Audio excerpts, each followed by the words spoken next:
Welcome to Guardian Australia's Rural Networks Book Club, the first ever book club that we've done. And I am a rural and regional editor, and I'm coming to you from southern New South Wales, from my home and my green walls. And I'm delighted to be interviewing crime fiction author Michael Burge, who also happens to be my deputy on the Rural Network. We love writing books here. First, I want to pay my respects to the Wiradjuri people, the traditional owners on the land on which I am sitting right now. I've learnt a lot from our local Wiradjuri elders, and I'd like to pay my respects to their leaders past, present and emerging. Now, we're talking about a book today called Tank Water. You can see that there. It is a pretty amazing book for a number of reasons. It's a crime fiction, but it also tells the story of rural culture in a lot of ways, mixing together issues like succession, sexuality, family expectations, so many things contained in this book. And Michael, it's his first book. Am I right, Michael? It's your first book. It's my first novel. I have written books before, but this most certainly is my first piece of long form fiction. So, right. Yeah. So it's an amazing first book. So welcome, Michael. Now, just give us a picture of the story for those who haven't read it. Well, it's what is called a relatively new emerging genre called outback noir or rural noir. So it's really that is a very broad genre which kind of encompasses any dark deeds that take place in the country or the outback that need investigating. They don't always need to have a classic investigator, though. My book Tank Water, is about a young journalist. He's called James, and he goes back to the country where he was born, which is Kamilaroi country, the northern belt of New South Wales, inland, because his cousin Tony has been found dead under a local bridge. So there's a family funeral. And really, the minute that he arrives back on the doorstep of his childhood, he also finds himself really at the gateway or the doorway of his closet. And he's expected to get right back in and play nice. But like all good crime fiction, I think things go pretty awry fairly quickly. So it's a story of how he really has to dig very deep into his family history and the prejudice of this fictitious country town that he grew up in. And he has to find out the truth, and it's a pretty brutal truth that he is on a trail to finding. And of course, his central character, as you said, is a journalist. Yes. You're a journalist. Yes. Which begs the question, how much of this book, which is always the classic question, how much of this book is autobiographical? We've had a number of questions on Facebook saying, is it based on your personal experience? It is to a degree. Look, James and I are very close in a sense. Like a lot of first novels, I think it's wise to really write what you know. That's the best advice I think that people get with their first foray into fiction. So I wrote about a setting that I knew, but I also wrote about a profession that I know. And I kind of had a bit of fun actually recreating what it was like in the early parts of this century for a journalist who works in the suburbs. And James, like me at that time, had a bit of experience on the court rounds in the suburbs, which was always a bit more, it asks a lot more of you as a young journalist trying to get your way into court hearings and access and that sort of thing. So James, early on in the writing process, I realized what I could achieve with this because it is a field that I know. And so I had a lot of fun actually kind of putting those years on their feet. I think it's changed a bit now. Reporting and journalism in general has changed a lot since 2005, which is one of the time periods in my book. But I would say that as a young gay journalist from the country, James is pretty much a carbon copy of me, but he has experiences in his background that I never had. He has some that I did confront as a young person growing up in the country. I think those are the areas where we cross over the most. And like me, James also was able to leave the country as a young person. That was my experience too. I was born here in the New England region of New South Wales. As my family split up, we moved away from the country, but I'm what's known as a regional returner. I'm back here living in the country now. I live at a little place called Deepwater in the New England region on Ngurrubal country. So yeah, to answer your question, and the question that the readers on our Facebook group have asked, yes, he is very close to me, but our experiences of certain things like homophobia are marginally different. I had to do a lot of research to put James's story on its feet. But also the farming culture. You came from a farming culture, right? Yes, I do. Half my family's from the city and the other half is from the country, which is a pretty common experience. My parents were of that generation where a city girl married a country boy, and they farmed for many years out on the Bingara Road out of Delangra, a place not very far away actually from the site of the Mile Creek Massacre from very early part of the 19th century. My parents were graziers, croppers, livestock producers, wool growers, on a bit of what I saw later described as mongrel land. The very early years, I did a lot of research about the land that my parents farmed. We weren't the first family to farm there by any means, but it had been farmed from, around 1905, one of the settlement blocks that was hived off from the Mile Creek station. And I say mongrel land because that's the way it was described to the people who entered a ballot and purchased it. They were from England, and they thought they'd got a really bum steer. But it turned out that those blocks up the back of that particular corridor of farming country were the absolute winning blocks. They were just beautiful, thick black soil under initially a layer of kind of small rocks. That's why they thought it was mongrel country, but they just dug down and water sprang up. So as a kid, I remember the sorghum going on there, particularly big growing area for Sudan grass. The crop dust is flying over our heads and catching it in our hands and all that sort of thing. But James's story of living down that laneway with 3 farms down it, they are fictitious farms, they're fictitious families, but really that setting, when I think of it in my mind's eye, is exactly the laneway that there were 3 farmhouses down when I was a kid, just out of Delangra. Did the story start as a crime novel? And did the issues like succession, sexuality, homophobia come after, or the other way around? It took me a long time to write Tankwater Gab. It took me about, from when I thought that I could begin writing a piece of fiction to when I was holding the book in my hand, it was about 10 years. And for most of that time, I believe what I was writing is what you would call a classic rural family saga. And it did begin in exactly the same way as Tankwater begins now, with a suicide, one of those family members. And suicide in rural regions is a very big issue. It's been talked about, it's been researched.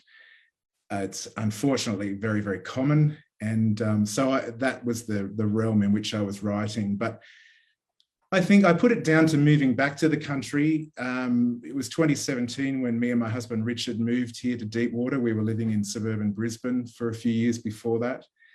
And I think that transition really, just brought something really deep out of me about growing up in this part of the world and being closeted. And because this was right off the back of the marriage equality legislation, I think it was 2 weeks after we moved here, we were watching live on TV with The Nation to see the results. Of course, I looked straight away to see how the result fell here in New England. And luckily, we were about 53% yes vote here in the country, which was pretty good. We only ever needed 50.01% in Parliament anyway, we all know that. But it was part of revisiting childhood and growing up and having the conversations about LGBTIQA in the country around that time. it sparked something in me, and I saw a very new possibility for the story based around the homophobia that some of the characters engage in tank water. And it really, it landed me in a zone which our readers and our Facebook group followers probably know more familiarly as gay hate crime. It's not a term that's been around for a very long time, but it's become synonymous with some pretty high-profile cases. I think the most high-profile, of course, is the alleged murder of Scott Johnson at Manly in 1988, which, of course, is before the courts, so we can't necessarily talk about the details too much. But this was a case that took almost 30 years to overturn as a suspected suicide into a suspected homicide. And so I knew straight away that I was dealing with some very weighty issues, but I was looking at them through a country lens.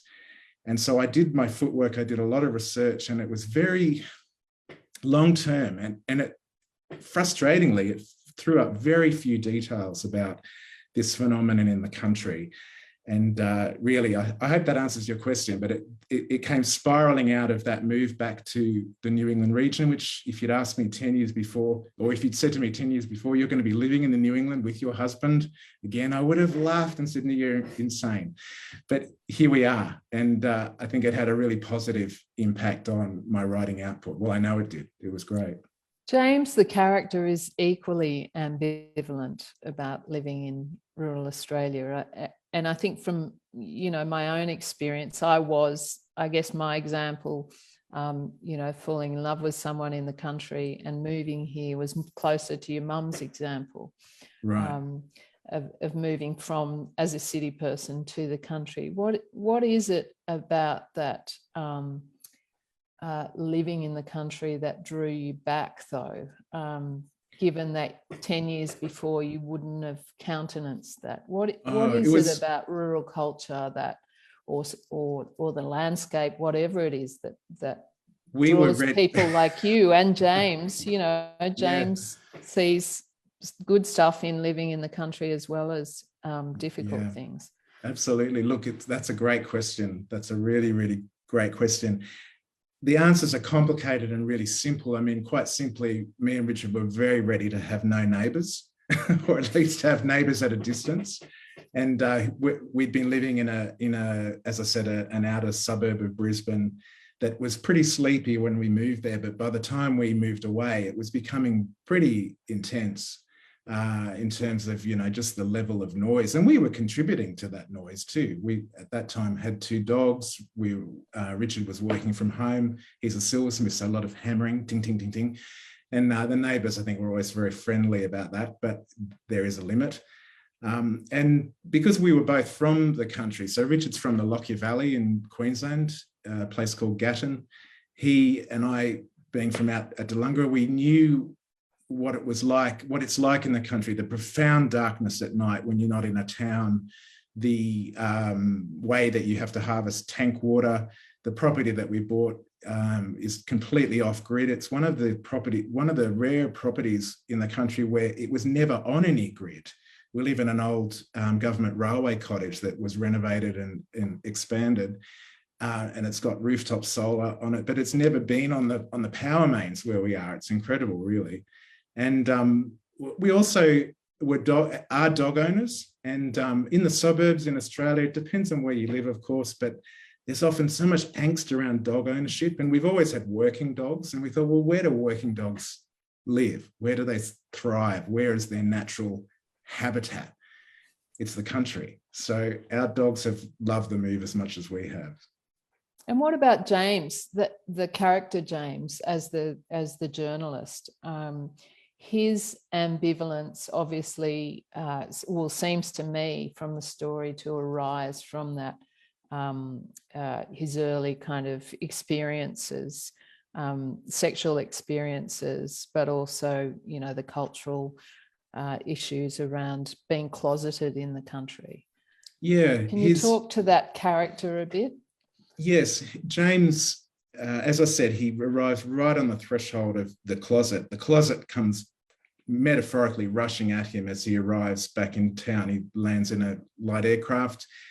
I tried to recreate a country town with all of the issues that are inherent that we'll all recognise, like limited transport options, limited medical services, et cetera, limited policing services. And James, he's confronted by the truth that he wrought on his own life by staying closeted. And I say that even though I fully accept that closeting is not just a one-way street. It's, as you're shutting the closet door, it's being shoved closed from the outside by people who prefer that we don't speak about our truth, particularly for people, I guess, my generation and older, when we've lived through the early years of our generation. Homosexuality in most of Australia was illegal, and we also had the horrific, stark years of the mid-1980s and early 1990s of the HIV/AIDS epidemic and the whole crisis that went with that. So James, but to answer your question, James is not someone who necessarily knows a lot about those things or dwells on them. All he knows is that he's run away, he's kept quiet. He knows that if he speaks his truth, his prospects are going to be fairly limited. And so yet he comes back into a place where all those expectations on him are still there about when's he going to get married. He's 35, he's getting a bit long in the tooth. His aunt sort of, lectures him about when's he going to settle down and have kids because the local primary school needs numbers and it's still a school bus. I think gay and straight people find the same thing. I think so. I think there's a lot of commonality right there. And of course, James's aunt Doris is assuming that he's straight, and he doesn't set her straight necessarily. He knows that will take a reckoning all its own. And I think what James has is certainly something that I experience, and I know from speaking with a lot of LGBTIQA, particularly in the country, is that when we thought about coming out, or when we knew that we were gay, adding that reality to our family's stories was just going to add more bad news to the pile of bad news. And so I really remember having those feelings, thinking, I just cannot add this burden to my family's already highly stacked list of issues. We'd survived divorce and death and all sorts of things. And so the sexuality of the middle child was just way down the list. That was my real perception. The truth may have been different. And I remember creating James in those moments and thinking, wow, I actually used some real life scenarios. I can't necessarily talk about any of them specifically, but some of the scenarios that James faces in the flashback scenes of Tank Water are almost verbatim about incidents that I encountered when I visited our hometown when I was a teenager, and just as he also did in the 1985 sequences. So it was kind of fun putting those back on their feet, kind of nostalgic, remembering the music of the era, remembering the clothing of the era, but the reality for rural gay youth is awful in a sense. But I think it was time to really look at that.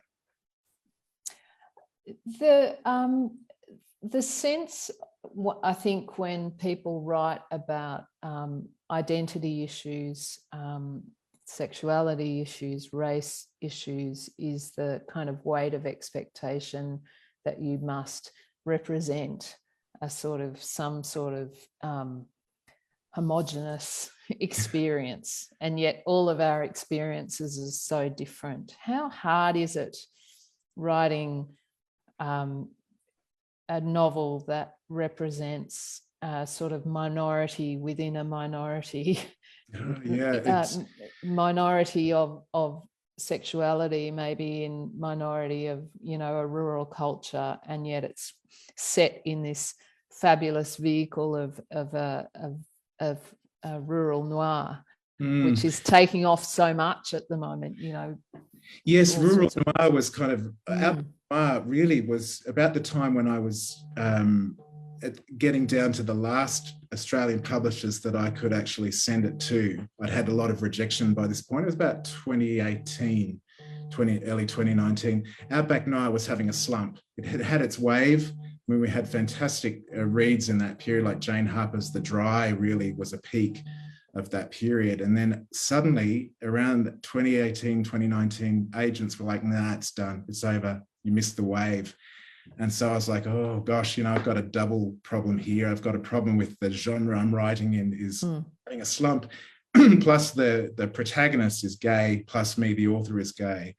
But there's also another layer to that. Some of our listeners and Facebook group members might have encountered a thing called Own Voices. It's become a hashtag Own Voices. It's a movement about writing what you know, having the cultural authority to, or the any kind of authority to write the story that you're writing. It particularly hits non-fiction writers, particularly a bit more, I believe. I might be wrong about that, but I sensed that at the time. But for fiction authors, it kind of begs the question, do we have the permission to write this story? A lot of writers deal with it by getting a bit outraged, like, if I want to write about that character, I will do so. But other authors, such as Thomas Keneally, who wrote the fantastic story, The Chant of Jimmy Blacksmith in the 1970s, he came to realize that he perhaps had culturally appropriated Jimmy Blacksmith a little bit by writing in his point of view. And he said if he was to rewrite that now, he would certainly not do it from the character's point of view. And I really do take the point there. And it was very gracious of him to say that about such an Australian classic. It doesn't mean that we cancel The Chant of Jimmy Blacksmith. That just means that when we're facing those issues, as writers, we've got to make sure that we really are inhabiting a place that we have, I guess, the right to write about. Or if we're not, that we use great empathy when we're doing that, when we're writing about what we are not. And I also see the issue as a bit of an equal opportunity thing, because all of a sudden there I was not able to find a publisher to be interested in Tankwater, the manuscript. And I thought, blow me down. They want me to write what I know, but they don't necessarily want to publish it. So I think, at that time, I took great hope from the Australian publishing industry with the young adult genre, threw up some fantastic books. Holden Shepherd's The Invisible Boys came out in 2019. And then another great book, Gary Lonesborough's The Boy from the Mish. Both stories about rural or small town gay characters in that rural setting. And so I thought, well, perhaps there's going to be some kind of comeback of this wave, or it's going to take different form. So I kept on. And then it was in the last cluster of Australian publishers that I approached that Anna Solding of Midnight Sun picked up Tankwater. She had a pretty good long look at it and said, sorry for the time it took me to decide. But when she rang me in 2019, late 2019, we were able to make a deal. So I don't know necessarily that I've got a great base on which to sort of settle as a gay writer of crime fiction or any kind of fiction, because it's all very, very new. This kind of character in stories, this kind of any queer protagonist is still incredibly rare in Australian fiction, even global fiction, although it's changing very, very quickly. And it's great to see that change being wrought. And it's not to say that I don't subscribe to that idea that writers necessarily have to be that which we are writing. I think the power of imagination, the power of a creator's empathy is so great that it can overcome those. We just have to be very cautious that we're not writing stereotypes. And there's all kinds of pitfalls that authors can fall into around queer themes. Just Google it, have a look, and you'll avoid those pitfalls beautifully. Yeah, I mean, as someone who's just written a book on farming, and even with my first book, Rusted Off, it was a real issue as to how to write the Indigenous story, because I didn't want to appropriate a story, but I also didn't want to ignore such a fundamental story in both, rural politics and farming. And so I sort of decided that I would write about it, but very carefully and with permission, and showing my subjects what I'd written. So it's a good. massive issue.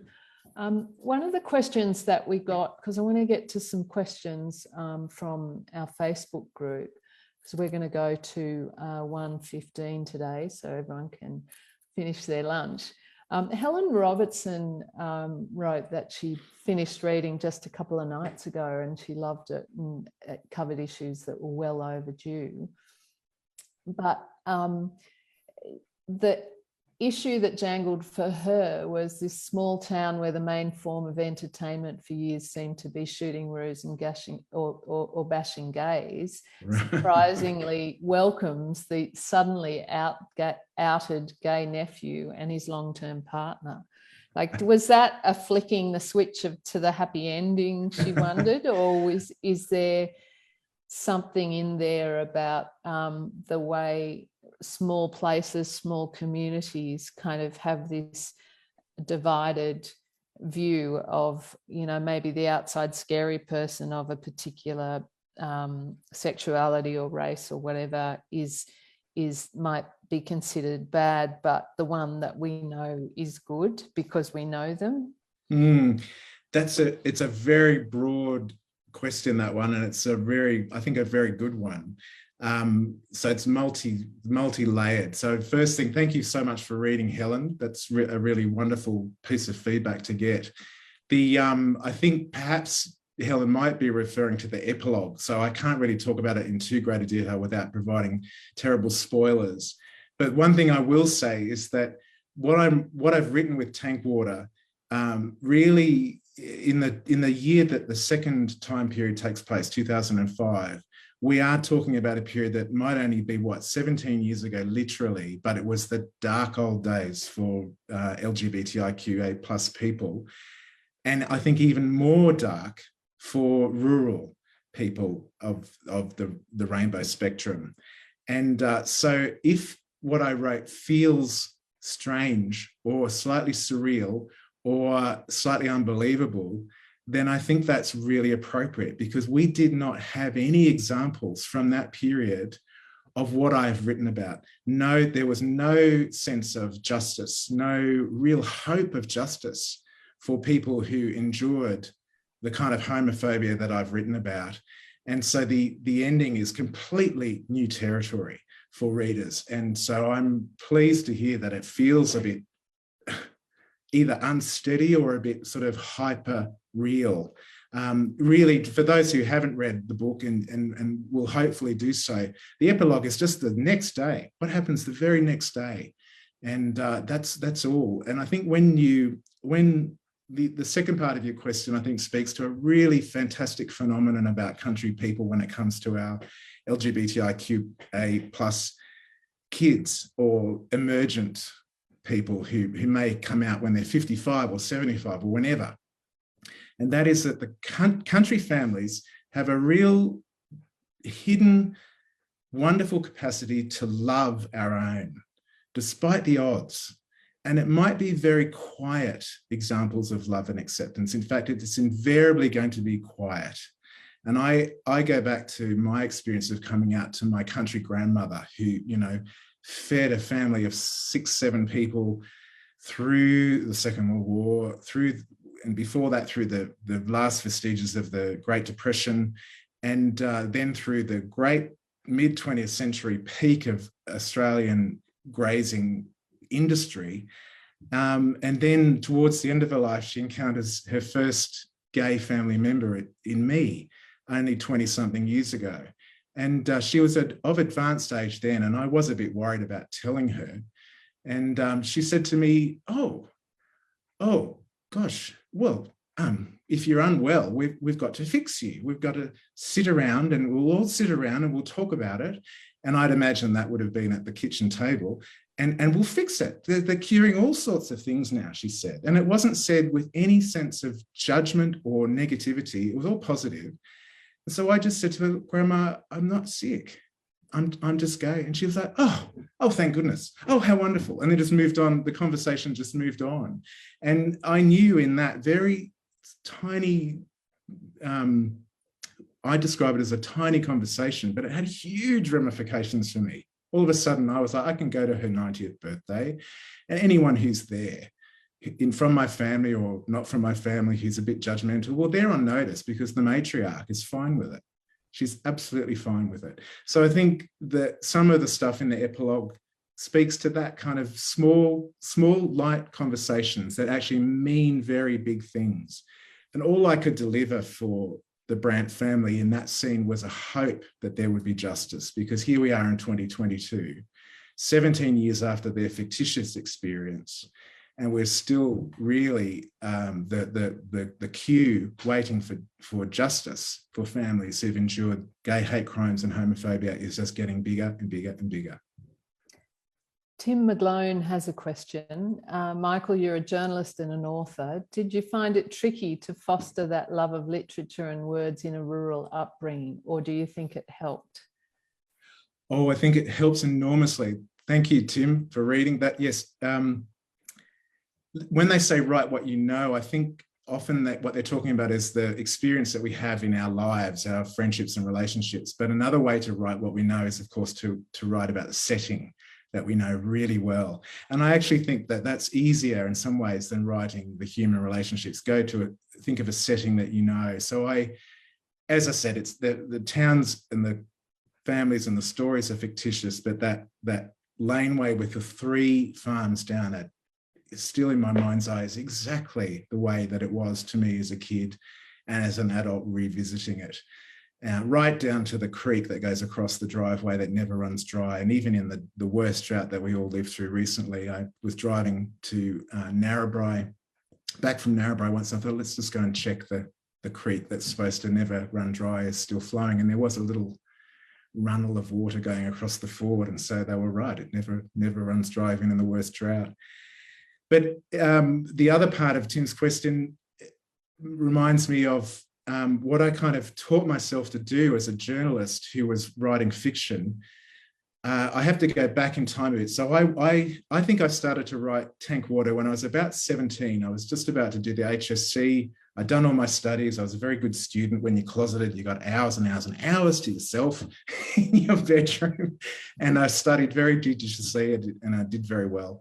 But I knew that I was going to go okay in the exams. So I started writing a piece of fiction. My English teacher at school, Yvonne Smith, she said to me, she looked me in the eye and said, "You've got a book in you." And I kind of didn't know what that meant, but we had studied some amazing books at school, like Tim Winton's An Open Swimmer, Janet Frame's Owls Do Cry, great plays, poets, etc. So I sat down to try to write a story, and I started with that laneway with the boy and the 3 farms, but I stopped very quickly because, of course, I was deeply closeted and I had a lot of years to get through to get to the point where I could write that story. But by that time that had passed, I'd become a journalist. I think people have described the prose in Tank Water as journalistic, and I really love that. I actually really love that description, and I like to write in that way. I'm not overly literary in the way that I write. But I know also that I've become a better journalist as a result of writing fiction. So perhaps to answer that's the best way to answer Tim's question. I think I'm better with, I've got to do 1,200 words on a particular story. Word choice for journalists is as infinite as it is for fiction writers. There's no law that says you can't use certain words in an article. I mean, there are a few that you can't use, but we don't have to talk about those. But yes, I know that through that process of fiction writing, journalism has opened up a kind of a greater possibility, and vice versa. Yeah, I mean, I think Tim's question also goes to maybe sometimes a misconception that books and rural life don't go together. Oh, but I see. it's well, that's the way. I mean, I hope I'm not sledging Tim, but I think it is a question, right? Because we have this kind of narrative of rural Australia sometimes that what I described in Rusted Off as falling between salt of the earth and rednecks, and sort of never the twain shall meet. Yeah. And the country places, the houses, the towns and the out of towners, have a a rich kind of vein of books often in their households. Yes. Some of which, you know, some of the sort of most out of the box thinkers I've met have been in rural Australia. Yes, I went to a tiny primary school. Delungra Primary School was 2-room school, so you know, kindergarten up to year 3 in one room and 4 to 6 in the next one. And I have really visual memories of learning to read and write in those years, and it really put me in good stead. I don't know if other listeners ever encountered a thing called a sentence maker. It's kind of like a folder that you open up and you got 3 sides. You remember those? Yes. It's like Scrabble, and you had a little rack that you put down in the middle, and you literally make a sentence up. I can remember I was obsessed by that thing. I was terrible at maths. I'm a terrible data journalist, but wordsmithing has always come naturally to me, but it's because of that real great start at primary school at Delungra. And that's, you know, at one stage in recent history, Delungra was the lowest socioeconomic town in the country, according to the tax office. I can't remember what the highest one was, but there we go, the lowest at Delungra. And I visited there that year, 2015, and I thought, blow me down, that kind of data does not tell the whole story. It really doesn't. And yes, books were a constant in my childhood, and not just from my city family, from my country family too. A great tradition of reading. My aunts were forever, my great aunts were forever on my back about handwriting standards. So, and we were, of course, made to write to them to thank them for birthday presents, etc. And if the handwriting wasn't up to scratch, you'd get a reply saying what you had done wrong.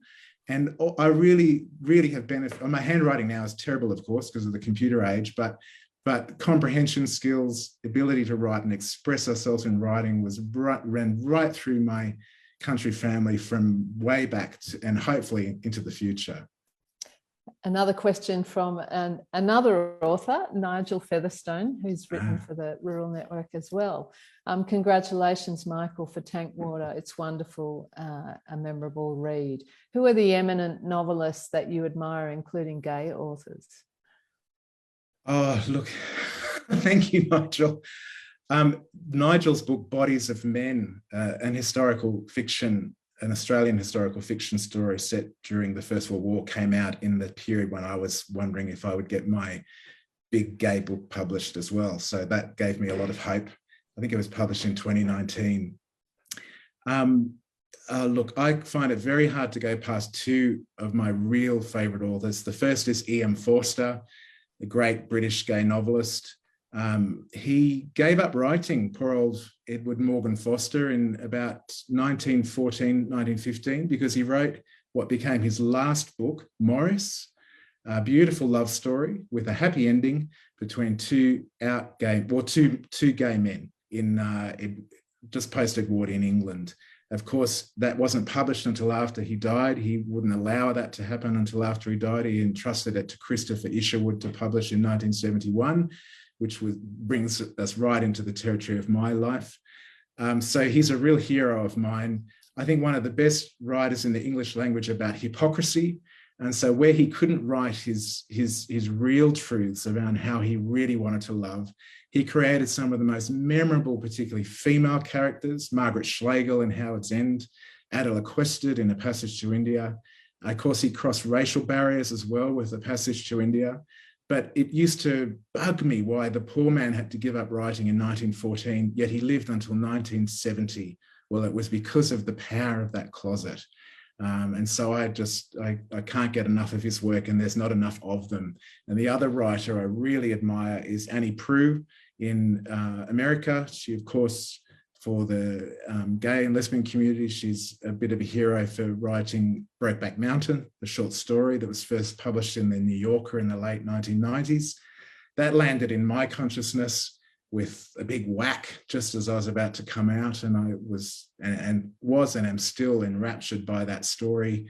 I think her fiction approach is so stripped back, so beautifully based on word choices, but somehow Annie Proulx just is able to really get inside the head and create a story orally and what you hear somehow through her word choices. And I don't know, people have probably written about it, but I think maybe it's because she's got the X in her surname, the silent X, but she uses very unusual consonants like X. You don't see that very often in English.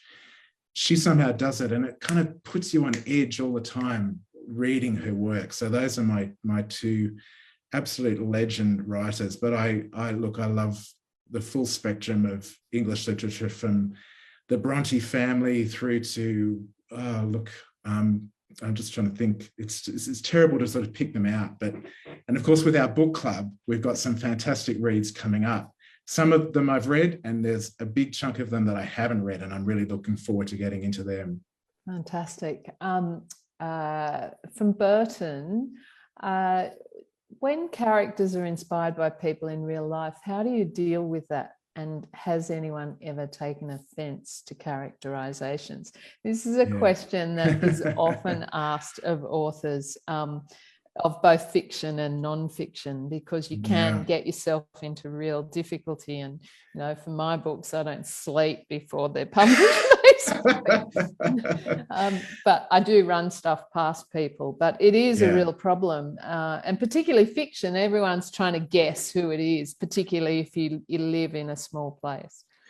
Who was the writer who said that something like this: if you wanted me to make you nicer in my story, you should have treated me better, something like that? I can't remember who that was. But I think that's quite it might just be a meme on social media or something. But look, it's got a truism underneath it, in a sense. But to answer the question, I know I've never actually had anyone come up to me in person or on social media or through email and say, how dare you write that about me? But I think the secret to that is empathy, because it's really easy, I think, to make all of our villains so super bad, whether we're writing real people, whether we're writing about real people in journalism or nonfiction or fiction, or whether they're completely fictitious. The temptation can be, I think, to really go into terrible stereotypes, whereas I think it's far more interesting to take someone who you might think is bad or wrong and really analyze who they are and why they are that way. And so I think perhaps and I might be setting myself up here, I think perhaps that I explore characters in such depth, I hope, that readers actually can't point the finger at anyone and say they're bad and they're good. That we are multidimensional to such a degree that that's kind of a really shallow way to let the story end. Sometimes we can't get sometimes I don't let myself get into the head of a character who I really just don't want to. I think we get enough of that sort of in action films and real mainstream creative output. Whereas I like to sort of dwell in the grey areas between good and bad. And I don't know, I haven't written enough or had enough fiction published to know whether that prevents that kind of question, but we'll see. But I did have a sleepless night before I published a memoir about 7 years ago, that's for sure, because it's closer to the truth. Although, you know, very successful memoirists were able to help me how you sort of cover your tracks a little bit, stick within the law or the defamation risks, etc. But just, yes, publishing the truth, there's no wonder you had a sleepless night before publishing what you have done, because I think that when we publish stuff that's non-fiction or truthful, it's just on a slightly high pedestal to be knocked off. So if you're still up there and you haven't toppled, you're doing well. Yeah, I just actually finished Helen Garner's third volume of diaries. Right. Yes. And it goes into her marriage breakdown. Right. Yes. With yes. just a character that she uses an initial, but obviously Helen's got such a public life, you know. Of course, yes. But wow, that is brutal and honest. Yes. That's called How to End a Story. Helen Garner's The Spare Room is one of my very favourite pieces of fiction. And I get the feeling it's just one shade away from the truth. Yeah. But just a beautiful, one of my real favourite books, The Spare Room. Yeah, she's very good. Haley Katzen, another author, has asked, having gobbled up tank water, thank you, Michael. What are you working on now? Is your next novel rural noir as well? It's not noir. Well, it could actually be. This is the thing. I only found the genre rural noir by the time I was talking to a publisher about it, and we sort of have to have that conversation about marketing and pitching a book. So the thing that I'm writing or polishing at the moment is historical fiction, but it is most certainly rural. It's pretty dark, so it could be noir of some kind, although it's a absolute world away from tank water. I think I was very conscious about making that choice of getting away from the world that I spent 10 years in of remembering. But I've gone to a setting that I know very well with this almost completed manuscript. So I've been working on it for about 6 years or something now. I've gone to Jenolan Caves, which is, of course, one of the world's largest open cave systems.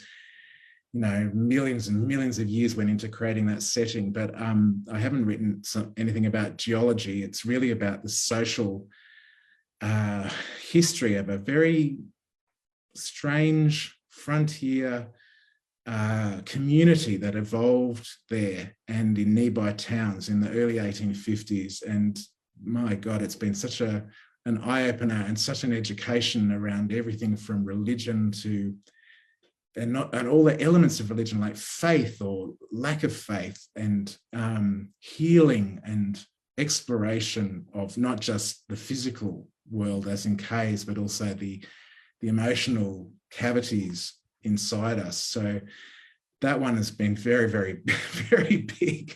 But it was a setting that I knew and know very well, having worked there for many years as a cave guide. So I took that advice that I've passed on a bit in this session about taking a setting that you know as being a great way to a shorthand into another writing project. So that one's, it's mostly out of my headspace now. I'm just doing what I call polishing on it, just a few threads. And it's been one of the biggest concepts I think I've held in my head, because Jenolan is so full of stories. It took me years to find out, well, how can I get into this particular story without it being so big? But anyway, it ended up big. Sounds fantastic. Sounds amazing. It's so great to see all of these very complex, nuanced stories coming out of rural Australia. And, I always find it interesting to contemplate whether, if you tag something rural or it's obviously in the country, whether a metropolitan audience may not find it. I don't think that's the case. Do you think so?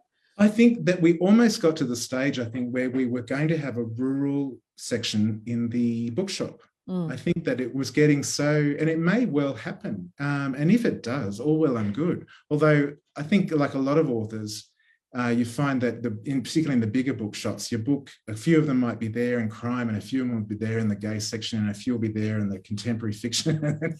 So bookshops are very savvy. And I encourage our listeners to get out to your local bookshop in the country, because this is the flip side of being a rural author. It's having the wonderful support of our rural bookshops. And I recently, on my book tour, visited some incredible regional bookshops everywhere, from Wagga, Albury, down in all through regional Victoria, regional Queensland. They really need all the help they can get, not just from authors and writers, but also from readers, and vice versa. So it's been a great pleasure to meet a lot of them, and to see the way that they perceive rural stories. A lot of them, they can be kind of different. Some of them treat them as like, this is the rural section. Others are like, no. Our rural stories are stories. And so they just fit in, they fit into the greater spectrum of storytelling. And there's some amazing stories that you hear talking to regional booksellers about the stories of the particular region that they live in, and what's a good story. And I often think of Thomas Keneally being in that little shop in New York when one of the survivors of the Holocaust told him about the story of Schindler's List. and no one had written it. And he thought, why has no one written this? Well, look, in the bookshops of regional and rural Australia, there are stories like that hanging in the air. So I encourage people who want to write, get out there, talk to your local booksellers, because they're wonderful. Absolutely. Now it's 1:20. We're running a little bit late, so we might have to wind it up there. I just want to thank you and tell everyone. In fact, just before I do that, there's a comment here that might be a little insider joke. Jenny Burge says, the little sister character got written out. Is this a family sore point? Actually, no, we have never discussed this issue. There we go.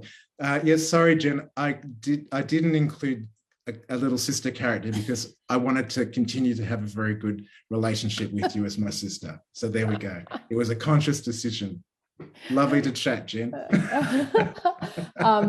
So yeah, we'll leave it there. But for next month, the first Wednesday on the month, which is May 4 at 12:30, we're going to be talking to Rick Morton. Rick, of course, has written 100 Years of Dirt, but we're talking to him for this interview on his latest collection called Growing Up in Country Australia. What could be better for the rural network than talking about this book?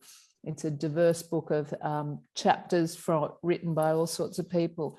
And when I saw it, I thought, oh, wow, I was actually thinking that would be a great idea, because having interviewed people like Martin Parkinson, the former Treasury head, the former head of PMC, Ken Henry, these people grew up in country Australia, and I found that the way they do their business is very much informed by their experiences in rural places. So I think it's a really interesting topic.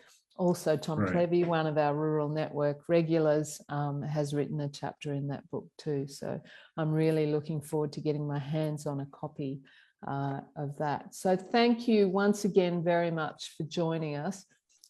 This session, thank you. This session is being recorded, so if you share it with your mates and they haven't been able to find it, watch it live rather, they can catch up with it on Facebook down the track. So thanks very much, everyone, and thanks to our wonderful IT wranglers, Burton and Andre and Anton. Thanks. Thank you, everyone. Thank you for listening. Thank you for reading. See you next month.